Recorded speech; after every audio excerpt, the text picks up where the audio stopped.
এই যে ভাই আসছে দেখো, প্রতিবন্ধী ভাই, চলতে পারেনি। এই যে ঠেলাটি আমরা নবগলা গ্রামে মাংতে যাই পাড়ায় পাড়ায়, তা ঠিক মতো পারেনি। গাড়িটা দুবার তিনবার পাল্টি হয়ে গেছিল। পাল্টি হয়ে গেছিল না গাড়িটা, তিনবার পাল্টি হয়ে গেছিল। অনেকবার পাল্টি হয়েছে, যাক আমি মেনে টেনে যাক আল্লাহর রহমত সংসারটা আমার চলে। আমাদের ভাইসব একটা আয়না লাগিয়ে দেখে শুনে বেড়ে চালাবো গাড়িতে। আর এই গাড়ির এই পাড়ির থেকে দিল ঠেলাটা। গাড়িটা আমার ভাইসব খেটে মেটে বাপ কিনে দিলে। আমার বাপ লোকের কাছে ধার দানা করে 10,000 টাকা লাগলো কিনতে, ঠিক করে না। গাড়িটা নিজের ব্যক্তিগত কিনেছে, অন্য নেবেতে। দেখো ঠেলাটার অবস্থা, যে তিনবার পাল্টি হয়ে গেছিল। চাপ পড়ে গেলে পারেনি। কেউ যদি সহযোগিতা করো তাহলে ব্যাটারি একটা ঠেলা করে দেওয়া যাবে। কেউ যদি সহযোগিতা করতে চাও, নাম্বারটা স্ক্রিনে দেওয়া থাকবে, আমার সঙ্গে যোগাযোগ করবে। এখন এই যে দাদা আসছে, একটা আয়না লাগিয়ে দেবো বলছে। পেছুটা দেখতে পারেনি, পেছনে হরেন টরেন মারলে সাইড দিতে পারেনি।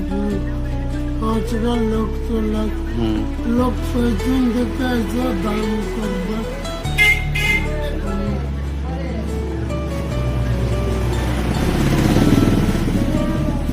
দেখো এই যে ভাইয়ের আয়না লাগিয়ে দিয়েছি।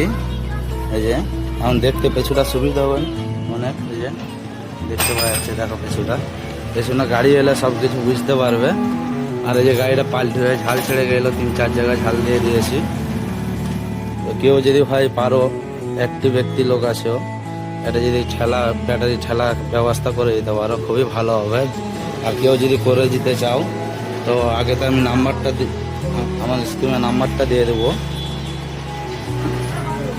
কেউ যদি সহযোগিতা করতে চাও,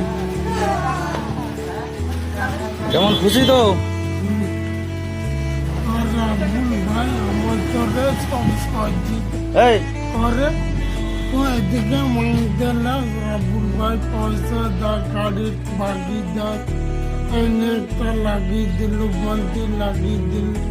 আবার মসজিদে, আমাদের জুম্মা মসজিদে পয়সা দেয়, কোনো সাহায্য কর, বিপদ আপদ হলে সাহায্য করে।